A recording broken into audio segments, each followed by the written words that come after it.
This is the second time I'm attending a Baltic Forum. The first time was 3 years ago in this very same place, and that was October 2013. The atmosphere was tense, and it was the premonition of what was going to happen with Ukraine and in Ukraine. I vividly remember certain things, but I won't go back to that. I'm sure that Nadia Arbatova knows her Lenin. I won't quarrel with her politika koncentrирована в выражении экономики.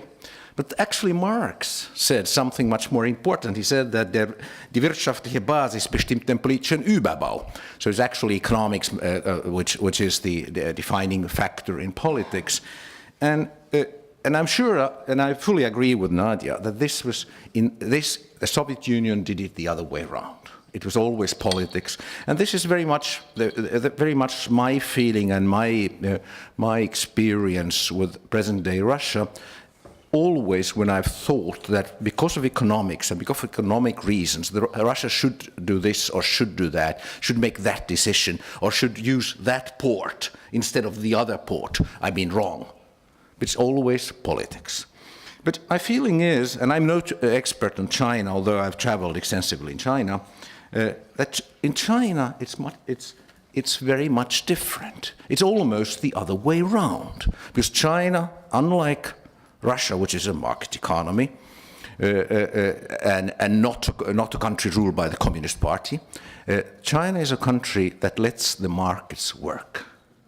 And letting the markets work makes a big difference. Look at the Chinese. They're also collectively studying English, which is not what you could say about Russia, because English is the language of business. 16 plus 1 in 2 weeks in Riga is something very impressive. I mean, the fact that you are able to organize such a conference on logistics and much more is an impressive thing, and I congratulate the Latvian government for this, and this is an expression also of the Chinese dynamics which we all feel and we actually all welcome. Riga and Latvia are not only part of the European Union, and it's a Euro country, which is always nice. It's part of Schengen, but it's also part of NATO, which is a source of stability and assurance, something not to be belittled when it comes to business. Rule of law is probably the most important factor attracting business in this country. Because you can guarantee rule of law, which doesn't exist in Russia. Russia is not ruled by law, it's ruled by man. It's a very simple thing when we talk business. It is enforceable private contracts. Either you have them or you don't have. And if you have them, it means business. And if you don't have them, it means you're losing investments and businesses vary. You have to be big, and you have to have a big country behind you. Otherwise, doing business is precarious. Just look at the deposits in the Latvian bank, which I think it was Igor Jurgens who mentioned them, and it's in this interesting report which Igor's Institute has published, mentioned also. For China, it is the question of alternative routes to avoid the Strait of Malacca. And it's over the continent, all the way to the Baltic Sea, all the way to the Northern Sea, but it's also, of course, the Arctic or the Northern Sea route. Now, the Northern Sea route, there's a lot of hype in the Arctic. The fact remains that it will never be available, or it doesn't make sense for container ships. It will be very important and opens new possibilities for energy transports, especially liquefied natural gas (LNG), and also minerals, and that means bulk. The Trans-Siberian is often forgotten in this context. I always, working in Moscow, I always loved to point out that the Trans-Siberian ends in Finland. But the Trans-Siberian doesn't have the capacity, and the Russians actually stifled it by tariff policy also. So the Trans-Siberian could be more than it is today. It's logistics and energy. This is what the Baltic Sea is about. And before World War I, as Mr.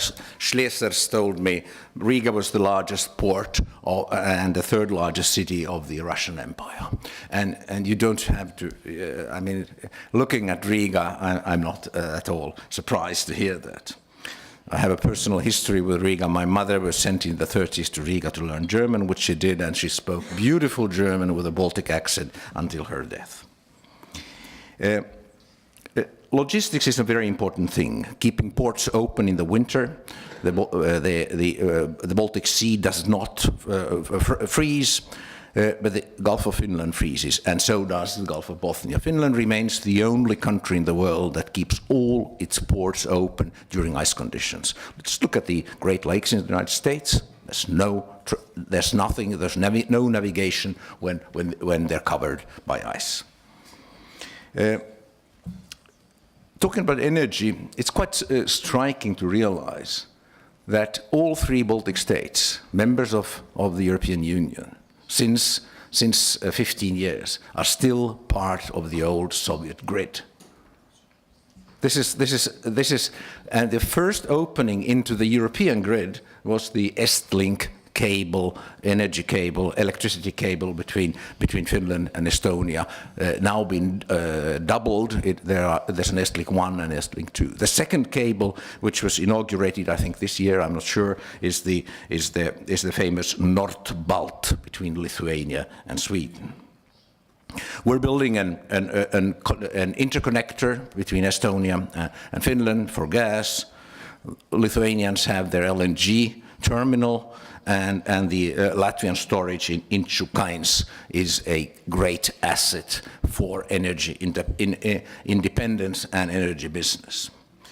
Well, with these words, I want to once more to underline that much more than politics, it's actually energy and logistics which are the driving forces. If politics take over, then it is bad for business, and actually it's bad for the population too. Thank you very much.